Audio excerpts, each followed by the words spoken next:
Over many years, I've learned that life can be like a fairy tale, and truly amazing things can happen on even very ordinary days. That special night, it all began with a girl who always had her head stuck inside a book. She loved monsters, robots, and battles, but she was ready to find a new story. Luckily, she was on her way to my bookstore. She brought me a book she'd found hidden away deep inside my shop, and I opened it to find drawings tucked inside, and they were familiar. I felt memories begin to stir inside me when an old photograph fell out from between the pages. It had been torn in two, and it showed a young girl in ragged old-fashioned clothes. I knew her, didn't I? Was it my old eyes, or did the girl in the picture have the same expression as the girl before me? I brewed some tea and decided that I was going to tell her a story, a robot story, about my friend, the girl in the photograph. The memories were swarming inside my head. I was up on the city rooftops and police were chasing. I ran as fast as I could, and still they came after me. We had such brilliant times together. Nothing could spoil those days, it seemed. We had no idea what lay just around the corner. I went to stay at her grandfather's house, where the old man was confined to a wheelchair. We played and laughed and ate together, like a new little family. To earn my keep, I would help around the house and garden. As her birthday was soon, and as I was such a brilliant thief, naturally I would teach her to steal a cake. And so, one day, we returned to the city. It all went wrong. She watched as I was caught trying to steal that cake. I was led away, and there was nothing she could do. It wasn't even a very big cake. The soldiers were angry with me, but they had more important things to think about. The army was setting up lines of defense. Invaders were coming. Then came the distant roar of aircraft and tanks and the deathly tramp of metal feet. But my friend didn't leave me. She was determined to come to my rescue.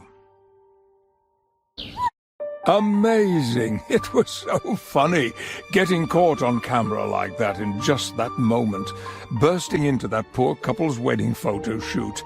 It froze that instant forever. It was our happiest moment, right before everything changed. Sirens wailed and planes crammed the skies with a dreadful noise. The Robot King's army had arrived, and bombing began. Who knew that war could start so quickly and so horribly? The bunker wasn't the ideal spot to celebrate her birthday, but we made the best of it. I tried to keep up her spirits. Everything would be fine. We'd survive. Her grandpa would be okay. I'd even managed to save the cake. We could hear the noise of bombs. The city was under siege by a merciless enemy, but eventually it became quiet. What would we find up there? Everything was changing for the worse, and it was all down to the Robot King. People stared at the Red Folk. They started treating them differently. At first, they muttered under their breath, and sometimes they said hateful things. The Red Folk were no good. Now, it was all right to say this out loud. Where did these thoughts come from? Suddenly they were out in the open. I looked at my friend, and she was no different to the girl I knew she'd always been. But she was scared. We needed to get back to her grandpa, who was all alone. The city was wrecked and people were terrified. Her grandpa's house was a ruin, but the old man was waiting. He was so glad to see us again. And even if our reunion lasted only a few hours, it was precious to us. Until the door was kicked in. Robot soldiers, unyielding, vicious, completely emotionless, went about their mindless task. Then one of them took a gun and trained it on her grandpa. The robot shot him, but the ray didn't kill him. It just turned him deep red. Now, both of them were red folk. The soldiers bundled them into a truck and drove off, taking them somewhere new to live, a place known as the ghetto. Me? The soldiers had no interest in what became of me, so I ran to grab my scooter. I knew I must give chase. I had to help her. What else could I do?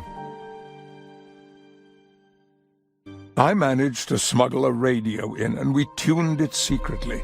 We listened to news about the wider world, and none of it seemed good. This was how the Robot King had decreed life must be, and the robot soldiers made sure the red folk couldn't go through the new wall or ever leave the ghetto. But we still found ways to play and be happy. We went over to the orphanage, where there were loads of kids who'd been separated from their parents. Now they had Janusz to look after them. Janusz was a kindly older man with a woolly beard and round glasses. They knew they were safe to play because he would always be there for them, whatever happened. We were resourceful as well as brave. Who would imagine we could build a robot disguise out of bits of old junk? A fake robot so good it could actually convince all the other robots. Why, we even managed to infiltrate the rocket that flew up to the Dark Tower where all the precious medicines were hoarded. What an amazing adventure that was! You think it's far-fetched, do you? You think it's unlikely us kids could build a robot disguise out of bits and bobs? You don't believe we'd be brave enough to go over the wall and into the Forbidden Zone? Well, perhaps I do exaggerate some details, but we were brave indeed, and we did our very best to steal the drugs. The orphans in Janusz's care needed the medicine very badly. We went back to the orphanage with the drugs we'd stolen. Triumph! Success! Janusz was delighted with us. Many lives would be saved. He told the nurse, Irena, to administer the medicines at once. She had taken note of our bravery and thought we might be useful to the resistance. You see, Irena was involved in smuggling children, 2 or 3 at a time, through the wall to safety in the outside world. It was extremely dangerous. She hid kids in crates and sacks and even coffins, sneaking them under the electronic noses of the robot guards. Discovery would have meant instant death for them all. When winter came, she told the girl and I that it was time for us to embark upon a mission. A very artistic kind of mission. It was fantastic seeing the bright posters going up everywhere in the ghetto. They proclaimed the wickedness of the robots and told everyone how soulless they were. This wasn't the way things were supposed to be, the posters said. But times were getting even harder behind the wall. Every day there was less to eat. Then came rumors of a great supply of free food. Surely it couldn't be true. But the rumors went on getting more persistent. Yes, anyone could go to this place and eat as much as they liked. It was happening all over the ghetto. We were all trapped and carried off. The Robot King had tricked everyone. I had disguised myself as one of the red folk. I wanted to be just the same as my friend. Whatever her fate was, I wanted to share it. The train sailed through the night skies, taking all us red folk far away from our homes. There was a place it was taking us to, a camp that the Robot King had created for us all. We were hopeful and brave. We didn't give in.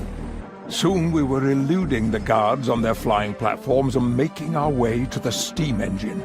We were too nimble and quick-witted for the clunky guards. Our minds were set upon carrying out our mission of sabotage, rescue, and escape. We clung to each other desperately as the engine went haywire, and then, kaboom! It exploded and hot shards of metal flew everywhere. There were enough escape pods for the others. We helped them parachute down to Earth, but there were no pods left for us. Soon we were falling, screaming, towards the ground.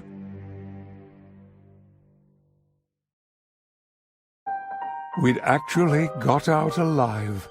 We were somewhere deep in the countryside. There was a homely-looking cottage. The old couple who lived there were both wearing black and white. Our red clothes stood out a mile, and we worried they'd turn us in. But they brought us indoors. They showed us to their attic and gave us a meal. But we couldn't help thinking about her grandpa at home. He wasn't safe and warm at that moment. The next day, the old couple were concerned as they waved us off. We were returning to the city for her grandpa, facing almost certain death.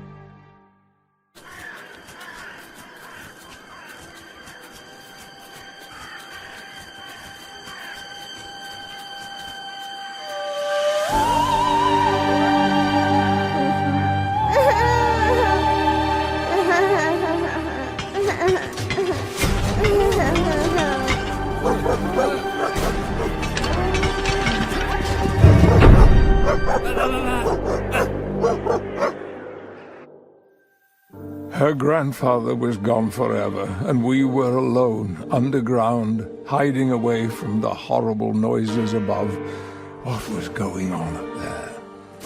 Though the odds were terrible, the people fought back, even though some said it was hopeless and much too late. Their weapons were puny compared with their oppressors, but their spirits hadn't been totally crushed. They fought on. But there was no escape in the end. The last of the Red Folk were rounded up and taken away. We heard terrible noises as we squeezed through the sewers. I heard the full story much later. I also heard that there was truth in the old rumors we'd heard of the people beyond the wall, people who could change your color. We found the little girl, and she told us her tale. She used to live in the orphanage where Janusz was in charge, and he had stayed right there with the kids as he had promised. When the robots came to take them away, he refused to leave their side. He held their hands as they all stood together. Then the robot guards led them all away. Even though the resistance could have saved Janusz, even though he could have escaped, he kept his promise. And he went along with the children into the flying train. It took off, and none of them were ever seen again. But this little girl, she was the only one who got away. And now she was talking about a couple on the other side of the wall. Somehow she knew that if she could get to them, they would adopt her and perhaps change her color. Then she would be safe. Her eyes brimmed with hopeful tears as she said, "Maybe they would adopt you too, as well."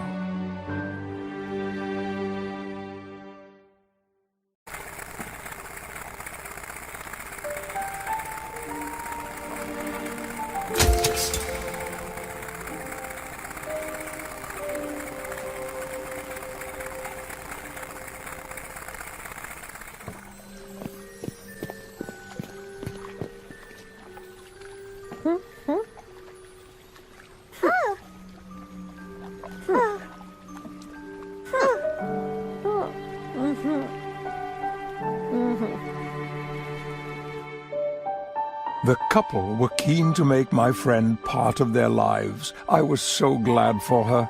She would be safe at last in the world beyond the wall. But there was only room for one child. So it was time for the two of us to part. We had come through so much together. She took out the photograph of the two of us, the one that had been taken on the last day before the invasion. She tore it in two, so we'd both have half, to remind us of each other. Then she went away, and I never saw her again.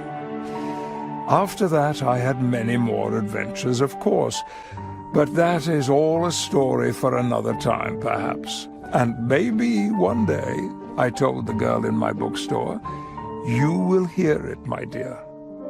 She was looking at me, thunderstruck. I've heard that story before, she said, about the girl and the boy and the photograph from my grandma. Downstairs, the shop doorbell rang.